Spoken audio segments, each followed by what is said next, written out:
Kita lanjutin bukunya dikit 5 menit di background yang berbeda. Ini rumahnya temen. Next, lanjut. Pintu-pintu tampak monoton kecuali nomor-nomor yang dipasang di sana. Dari kayu yang dibentuk seksama, pahat kayu, seni yang tidak pernah dipelajari pria kayu itu. Namun dia tahu apa yang ada di balik pintu itu masing-masing. Ruangan-ruangan gelap dengan ranjang-ranjang berderit, wanita-wanita yang meneruskan usaha selis-selis buri,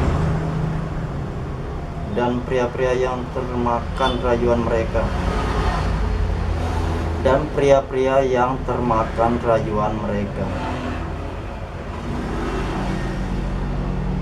Maka pemilik tempat ini adalah Mother Nidam yang menyediakan tempat bagi mereka saling merayu dan menggoda di atas ranjang-ranjang itu. Kamar 109, kamar paling ujung, itulah yang diinginkan si pria yang memberikan tip yang cukup besar kepada si wanita Cina, dan dengan hati-hati membuka pintu kamar itu. Dalam hati meneguhkan dirinya agar tidak tergoda mengkhianati kesucian rumahnya. Ia membuat salib dengan tangannya dan berdoa sejenak meminta bantuan Tuhannya. Mungkin itulah kamar paling luas di rumah itu, meski mungkin tidak pernah seluas kamar kecil di rumah pria itu. Ruangan itu gelap dengan penerangan remang-remang dari lampu yang berpendar kuning dan merah. Dipenuhi asap dupa lavender dibakar di dekat jendela. Panas banget. Di dekat jendela, pria itu menggelengkan kepalanya, menyingkirkan asap cerutu murahan yang menerpa, menghalangi pandangan matanya. "Mencari siapa, Mr. Stein?" tanya wanita di atas ranjang, meniupi cat kukunya berwarna fuchsia yang menyala yang mulai mengering. Ia mengenakan kimono tidur satin berwarna biru dan emas dengan motif oriental di atas tubuhnya yang hanya dibalut pakaian dalam mahal.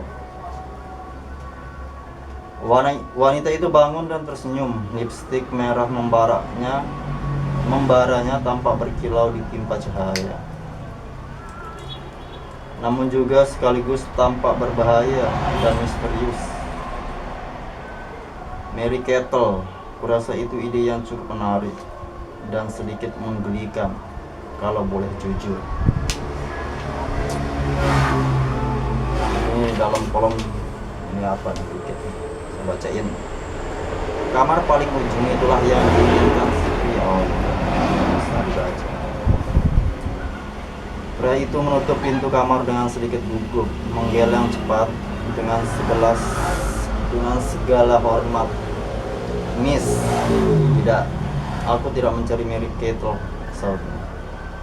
Wanita itu menaikkan alisnya, menggerakkan tali pinggang, mengikat kimononya, dan mempersilahkan pria itu masuk.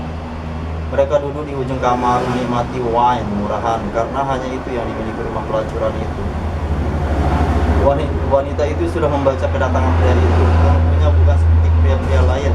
Ia taat beragama, orang yang sangat religius dan takut terhadap perselingkuhan dan dosa apapun. Pengecut menurutnya, tapi bukan yang ia benci. Ia menyilangkan kakinya, meniupkan asap rokok dari mulutnya. "Baiklah, apa keperluan Anda?" Pria itu menyelesaikan dengan cepat keperluannya, berusaha secepat mungkin keluar dari kamar itu, meski wanita itu sendiri tidak berusaha merayunya sedikit pun. Tidak, mata hijau cerdasnya itu bukan hanya tampak luar dari wanita berambut hitam tebal itu, dan ia menerima lebih banyak pebisnis daripada pelanggan genit di dalam kamar besarnya itu. Kebanyakan itu. Maka setelah beberapa penjelasan, wanita itu mengangguk. "Saya mengerti, Sir. Tanggal 14 Maret, ya, saya bisa memenuhi permintaan Anda." Si pria mengeluarkan sebuah amplop berwarna coklat berisi tumpukan uang yang tebal. Gadis itu menghitung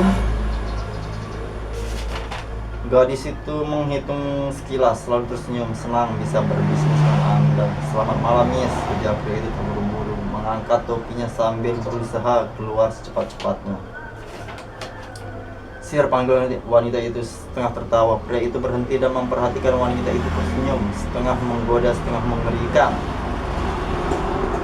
Ia berkata dengan suaranya yang rendah dan sedikit nakal, "Saya harap Anda tidak menyesal kedatangan saya. Saya harap Anda tidak menyesali kedatangan saya." Pria itu diam sebentar, lalu mengangguk dan berlalu. Raphael Kingston terduduk di atas tempat tidurnya dalam keadaan masih setengah tidur, mengacak-acak rambutnya yang sehalus bulu kucing. Pelayannya telah masuk ke kamarnya dan menyibak tirai di jendelanya lebar-lebar. Ia menggeruti menyadari jam baru menunjukkan jam 6 di pagi hari yang berembun setelah ditimbun hujan semalaman. Terkutuklah London dan hari-hari hujannya. Dengan linglung ia menyingkirkan selimutnya dan bergerak menuruni kasur. Diliriknya kalender meja di sebelahnya dan merasa sedikit miris.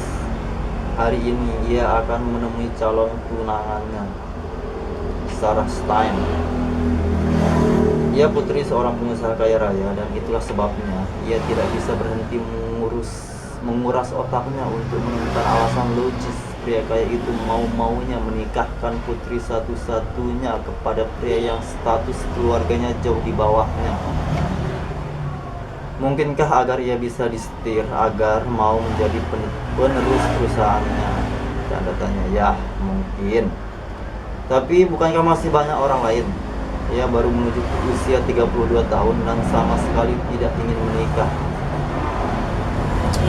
Sesungguhnya Raphael bukan pria kaya manja yang juga jelek-jelek amat. Matanya biru cemerlang seperti langit di pagi hari yang cerah, dan tanpa awan sedikit pun yang membayangi keyakinan yang terpancar di mata itu. Ngeri. Rambutnya pirang platina yang sangat lembut, dengan potongan yang tidak terlalu jelek.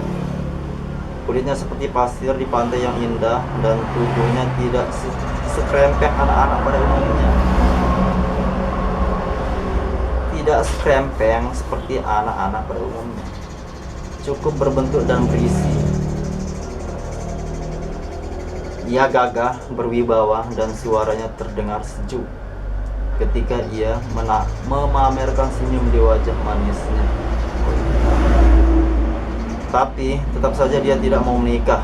Dia bahkan baru beberapa kali pacaran dan tidak ada satupun yang benar jalannya. Kenapa tiba-tiba harus menikah? Selamat pagi, Pak. Besok kita lanjut, geng. Tenang aja. Besok saya bacain secara lebih baik. Besok gua bacain secara lebih baik. Thank you. Wassalamualaikum warahmatullahi wabarakatuh.